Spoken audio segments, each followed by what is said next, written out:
Only 15% of people who have autism are in full-time work. The National Autistic Society says many more could have jobs if they had the right support and opportunities. Yes, its new campaign called The Undiscovered Workforce highlights the problem.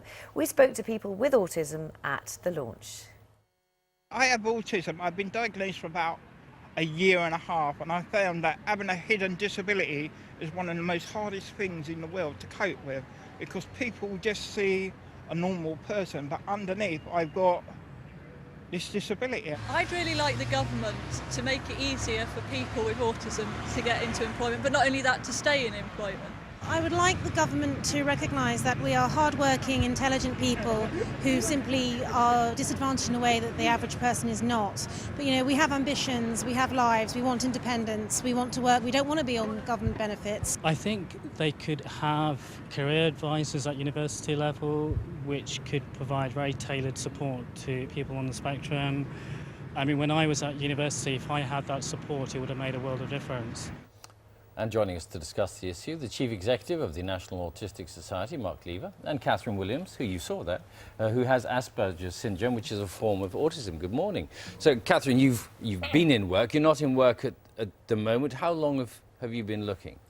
I've been unemployed for about 18 months now, and I'm currently doing a postgraduate to make myself self-employed, because I'm trying to go down that route now. So what other jobs have you had? I used to work in a Crown Court, and then I completed a placement at Goldman Sachs in the city for a whole year. And have you found then that what has been the difficulties for you to get work now? Oh, well, there's the physical aspects, such as the low attention span, bad physical coordination, not always being aware of interpersonal social codes, causing offence when I don't mean to. Finding it very hard to meet targets and needing boundaries set by other people. Mark, Catherine's given us a whole list there of the type of issues she's found trying to get into work. Is that a sort of similar story? It's difficult to say and generalise, isn't it? But are these common issues? It varies across the piece, but certainly what Catherine's described is fairly typical.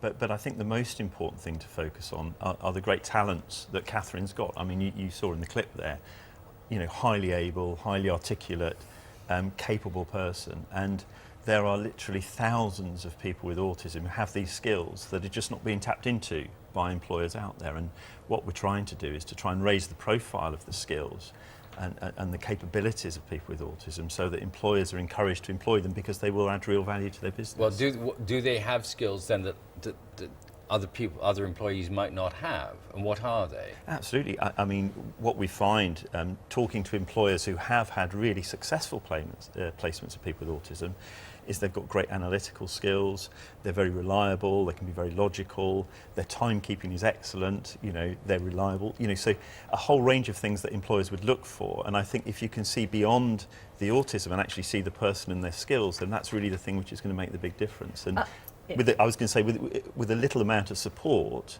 then people can be great employees. You speak 2 languages as well, don't you? Yes, I have knowledge of them, yes. Oh, you're probably being very modest there. What do you think, when you just go into those sort of interview situations as well, because that's presumably quite difficult, how could people help you make it easier for you and other people with autism and Asperger's? Well, the NAS has an employment agency which is brilliant, and I think that's very important, because I have a key worker who comes with me to interviews.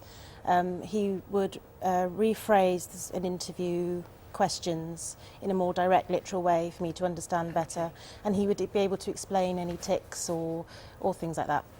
I suppose the difficulty is that many employees are going to see, employers rather, are going to say, right, we have a certain number of applicants for the job, and there'll be some form of prejudice, or they just might think, well, look, let's make life less complicated and have somebody who doesn't have autism to do the job. I think what we're trying to do with this campaign is to highlight that actually very small adjustments can make a big difference.